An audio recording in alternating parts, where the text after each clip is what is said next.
ओम नमः शिवाय।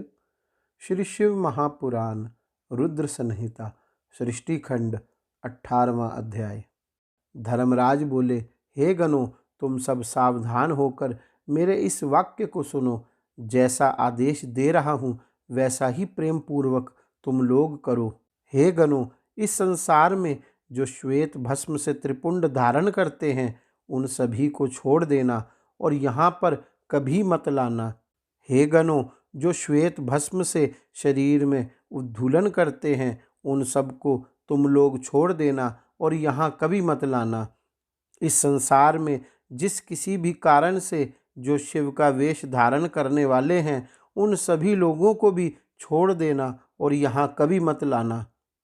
इस जगत में जो रुद्राक्ष धारण करने वाले हैं या सिर पर जटा धारण करते हैं उन सबको तुम लोग छोड़ देना और यहाँ कभी मत लाना। जिन लोगों ने जीविका के निमित्त ही शिव का वेश धारण किया है उन सबको भी छोड़ देना और यहाँ कभी मत लाना।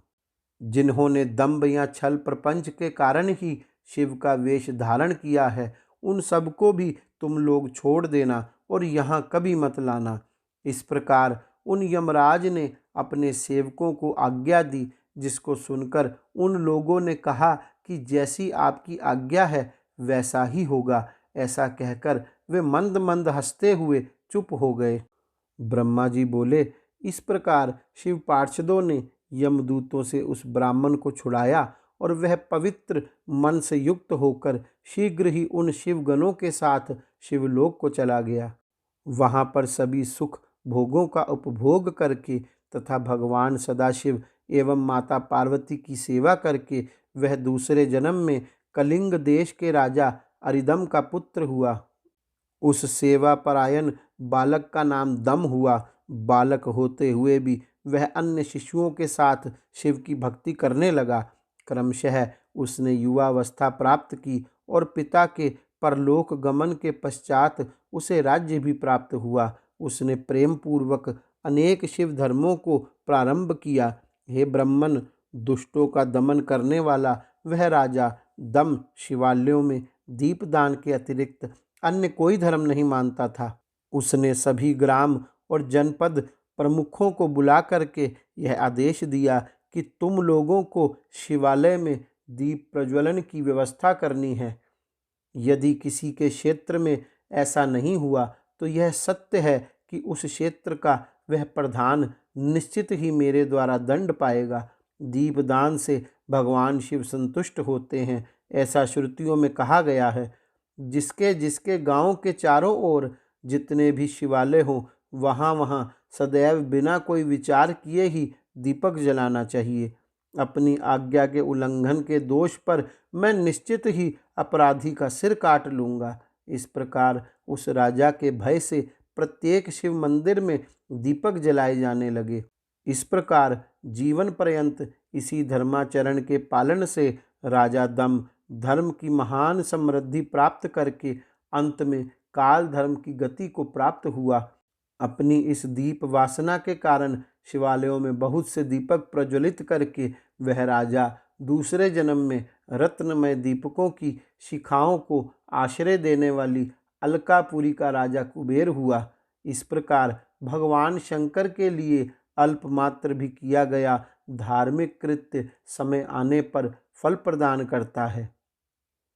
यह जानकर उत्तम सुख चाहने वाले लोगों को शिव का भजन करना चाहिए। कहाँ सभी धर्मों से सदा ही दूर रहने वाला दीक्षित का पुत्र और कहाँ देव योग से धन चुराने के लिए शिव मंदिर में उसका प्रवेश एवं स्वार्थवश दीपक की बत्ती को जलाकर शिवलिंग के मस्तक पर छाए हुए अंधकार को दूर करने के लिए किया गया उसका पुण्य, जिसके प्रभाव से उसने कलिंग देश का राज्य प्राप्त किया और सदैव धर्म में अनुरक्त रहने लगा।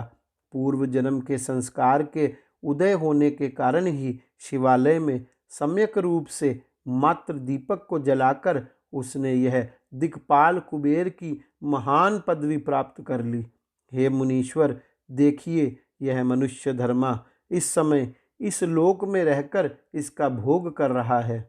इस प्रकार यज्ञदत्त के पुत्र गुणनिधि के चरित्र का वर्णन कर दिया, जो शिव को प्रसन्न करने वाला है और जिसको सुनने वाले की सभी कामनाएं पूर्ण हो जाती हैं।